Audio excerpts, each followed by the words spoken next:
Saturday afternoon, I'm about to hit a high rock style workout, but I have a huge hurdle I want to share with you after this workout, so stay tuned. But my high rocks training is going to get interrupted in a major way, and I definitely didn't see it coming. But before I talk about it, let's hit a workout.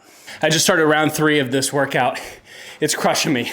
I'm doing a 0.6 mile run on the treadmill, kind of a sprint, really fast paced, 5 pull-ups, 15 push-ups, and then walking lunges with a 60-pound sandbag. The point of this workout is multifaceted. 1, I want to push myself mentally, just see what I got.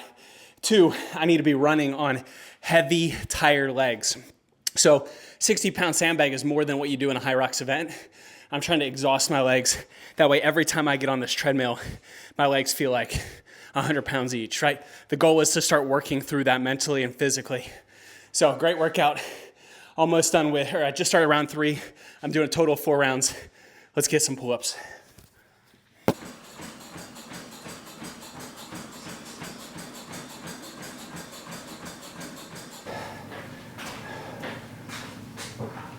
One, 2, 3, 4, 5. Let's get it. All right, now we got 15 push-ups. 1, 2, nice controlled pace. 5, 8, 9, 10, 11, 12, 13, 14, 15. Now the sandbag lunges.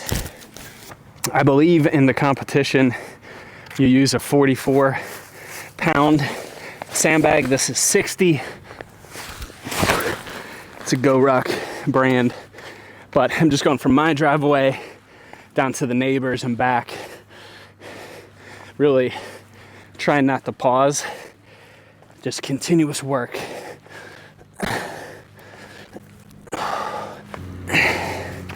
My legs are feeling it. I'm about 26 total minutes into the workout.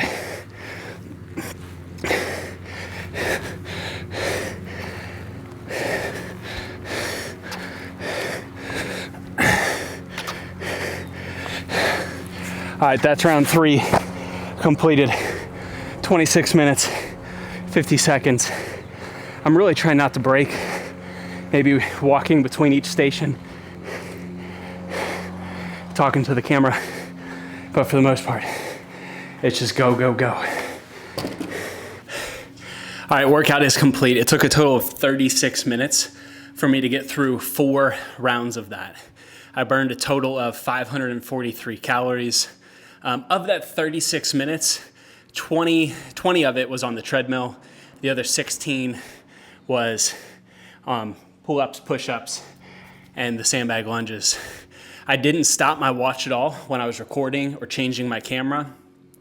I would say that probably wasted about a minute and a half. Regardless, great workout. I'm drenched in sweat. I'm about to hit some arms, just traditional bicep workout real quick, play with the boys, do some basketball, and then Mother's Day dinner. What a day. While I was doing my intense high rocks workout, I made my kids rest. Now, I asked them to come out with me, and they're out here. Let's see, what are they doing? Tate's out here running. He's walking right now, but he's walking. And Caleb's out here biking around the neighborhood. And I'm just getting in some traditional biceps. Tate, you want on there again? Oh, you're running. Look at you go. Not that your opinion really matters to me, but all they're working out, they love to run. Caleb will run 10 laps, which is 2.5 miles. Tate's doing great. They love to do it. They ask to do it. I don't ask them to do it. They want to, which is pretty cool that they want to be around me. They like the things I like, and that they're pushing themselves.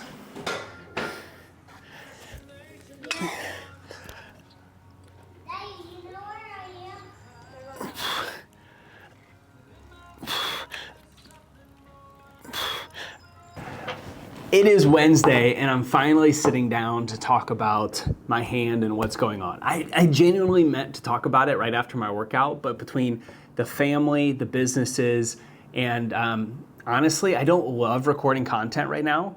I'm a little discouraged. I'm not the best at it. I'm not seeing much traction. So I know I need to do more of it. I know I need to commit to it. But just like anything else in life, you typically don't love the things you're not good at. It takes a while to get good at it, and then all of a sudden you start to love it. So you just have to, and I'm telling myself right now, you have to get through the part where you stink at it. And that's this season of life right now for content for me.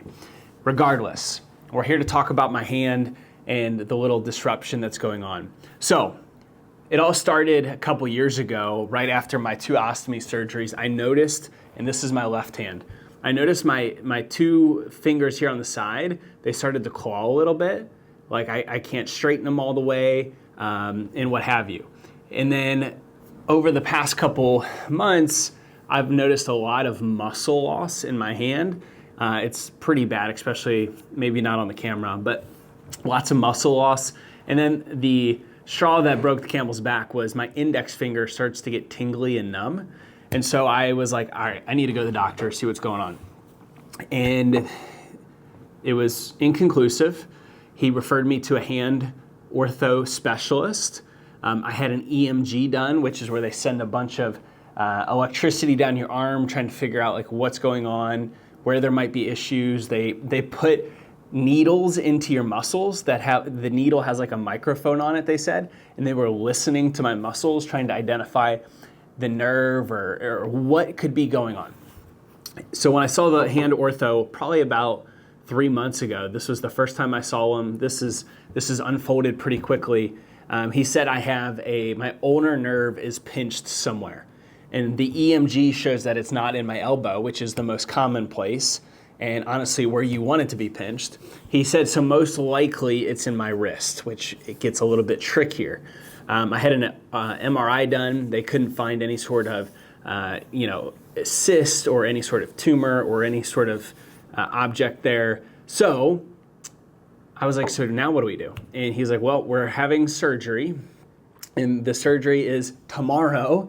And they wanted to get it done as quick as possible because the muscle loss and the symptoms in my hand are getting bad.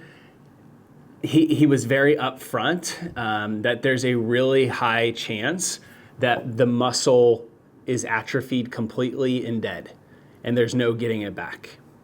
So as a 33-year-old, that's hard to hear. I'm very active. I've already gone through one major health issue, and now I'm being told that my left hand, the muscle could be dead and there's no getting it back. And he's like, that's a real high possibility with how bad it's gotten.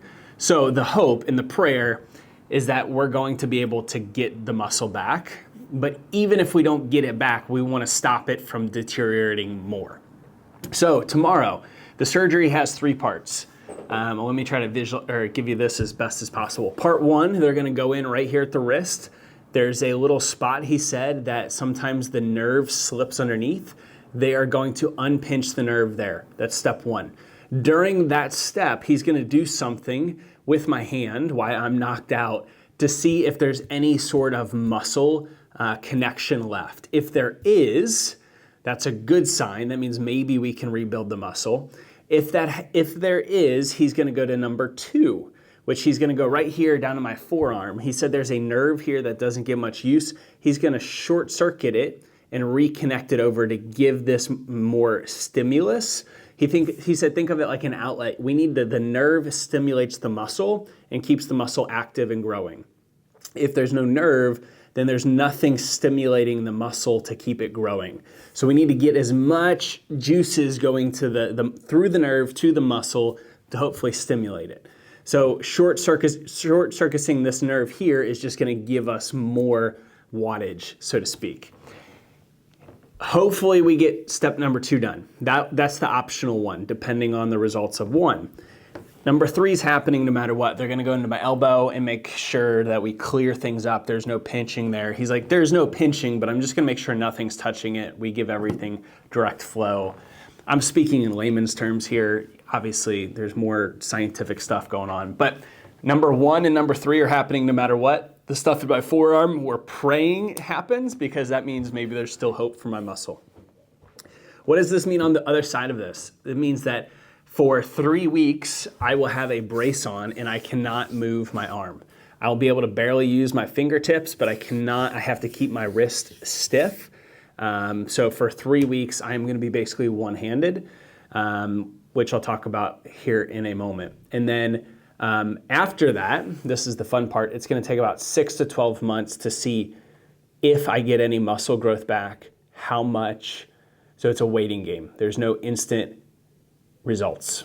So that's tomorrow. I have lots of thoughts I wanna share. I've got some things I'm really concerned about, but that's the details of the surgery.